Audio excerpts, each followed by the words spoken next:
안녕하세요. 에너지 뿜뿜 보름달 방문 요양입니다. 명절이나 특별한 날에만 부모님을 찾아뵙고 계신가요? 부모님이 특별히 아픈 곳 없고 건강해 보이셔서 안심하고 집으로 돌아가시진 않으셨나요? 매번 아프다 하는 부모님 때문에 힘드신가요? 생각해보면 우리는 부모님이 평소 어디가 불편하고 아픈지를 잘 알지 못하는 경우가 많습니다. 특히 부모님이 연로하시면 노화로 인한 증상들이라고 생각하고 방치하기 쉽습니다. 연로하신 부모님이 홀로 생활하신다면 집에서 대부분의 시간을 보내시고 바깥 활동이 줄어들게 됩니다. 나이가 들면 규칙적인 운동이나 정기적인 검진 등 건강관리를 위한 노력과 관심도가 떨어질 수밖에 없고 나타나는 증상들을 노화로 착각하고 방치하기 쉽기 때문에 각별한 관심이 필요하게 됩니다. 핵가족화의 증가로 혼자 사는 부모님들이 늘고 있지만 문제는 혹시 자식들에게 부담될까봐 또는 그저 참다가 치료 시기를 놓치고 병을 키우는 부모님이 많다는 점인데요. 볼 때는 건강해 보이셔도 질병이 진행되고 있는 경우가 많습니다. 부모님 주변의 사소한 것들에 관심을 가지고 조금만 관심을 갖고 관찰한다면 부모님이 어디가 아프고 불편한지 알 수 있습니다.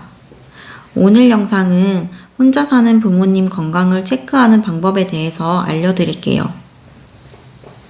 노화로 착각하기 쉬운 증상 첫 번째입니다. 이유 없이 숨이 차고 답답하다.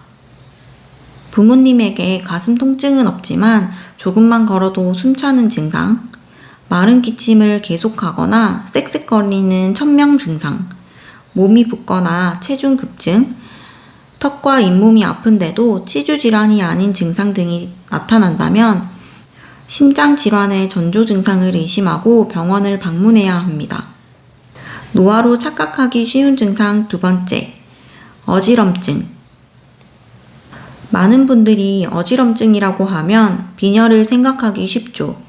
그러나 극한의 어지러움, 구토, 가슴 두근거림, 식은땀 등의 증상이 동반된다면 이석증, 기립성 저혈압을 의심해야 하는데요. 어지럼증의 대부분을 차지하는 이석증은 큰 수술 없이 여러 가지 자세를 취하고 이석을 제자리로 돌려놓는 이석 정복술로 치료가 가능하기 때문에 참기보단 최대한 빨리 병원을 방문해서 치료를 받는 것이 좋습니다.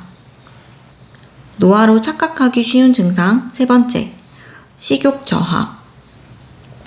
많은 노인분들이 음식 준비가 귀찮고 씻기 어렵다는 이유로 평소 식사를 대충 하는 경우가 많은데요. 이 경우엔 영양소 결핍이 일어나 골다공증은 물론 근육량이 부족한 마른 비만 등 다양한 질환의 원인이 될 수 있기 때문에 주의가 필요하고요. 혹시 치아 문제로 제대로 먹지 못하는 거라면 치과 방문을 통해서 치아 관리를 해드릴 필요가 있습니다. 노화로 착각하기 쉬운 증상 네 번째, 지속적인 허리 통증. 부모님이 서 있기 힘들어서 팔을 기대고 일한다거나 무릎이나 허리를 구부리고 걷는 경우 또는 조금만 걸어도 다리가 아프거나 지속적인 허리 통증이 나타나는 경우에는 척추병증을 의심할 필요가 있는데요. 특히 비농업인에 비해서 농업인이 허리 통증 유병률이 높은 편이므로 부모님이 농사를 짓고 있다면 더욱 신경 써야 합니다. 노화로 착각하기 쉬운 증상 다섯 번째, 운전 미숙. 부모님 댁을 방문했을 때 부모님의 몸 상태뿐만 아니라 차에 접촉사고 흔적이 있는지를 확인해 보는 게 좋습니다. 감각 기능의 둔화로 인해서 주의력과 판단력 등이 떨어지면서 접촉사고의 빈도가 높아지기 때문인데요. 실제 고령 운전자들의 교통사고는 매년 증가하고 있습니다. 노화로 착각하기 쉬운 증상 여섯 번째, 의욕 저하. 부모님이 무기력하고 잠만 자려고 하는 건 물론 말수가 줄고 모든 일에 관심과 의욕이 없어진다면 혈관성 우울증을 의심할 필요가 있는데요. 혈관성 우울증은 뇌혈관 혈액순환이 원활하지 않아서 발생하는 질환으로 75세 이상 노인의 우울증의 100%가 혈관성 우울증인 것으로 나타나기도 했습니다. 노화로 착각하기 쉬운 증상 7번째, 자유롭게 움직이지 못함. 우선 앉았다 일어날 때 무언가를 잡거나 기대지 않고서는 일어서지 못하거나 다리를 온전히 펴거나 구부리지 못하는 경우, 유모차를 보행 보조기구로 사용하시는 경우에는 관절염으로 인한 보행 불편을 의심할 수가 있습니다. 노인들의 보행에 직접적인 영향을 주는 질환인 관절염은 노년기 일상생활 수행 능력을 크게 떨어뜨리는 주된 요인입니다. 보행이 불편해지면 신체 활동량이 급격히 저하될 뿐만 아니라 옷을 입거나 앉았다 일어서는 동작, 계단을 오르내리는 등 일상적인 행동에도 제약을 줍니다. 대부분의 관절염 환자들은 일반인에 비해서 허벅지와 무릎 주변 근육이 현저히 약해져 있기 때문에 최소한의 활동에도 불편을 느끼게 됩니다. 일반인에게는 아무렇지도 않은 행동이지만 관절염 노인에게는 아주 큰 부담으로 작용해서 외부 활동이 점차 줄어들게 됩니다. 관절염으로 인한 외부 활동의 제한은 급기야 신경질과 우울증 등 심리적인 변화에도 부정적인 영향을 미칠 수 있으므로 조속한 치료가 필요합니다.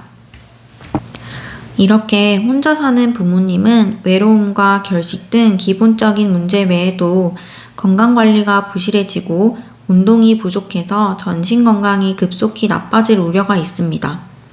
운동을 막연하게 두려워하는 부모님이라면 운동이 관절 건강을 위해서 왜 필요한지, 어떤 운동을 어느 정도로 강도로 하면 좋을지 대화를 통해서 설명하는 것이 바람직합니다.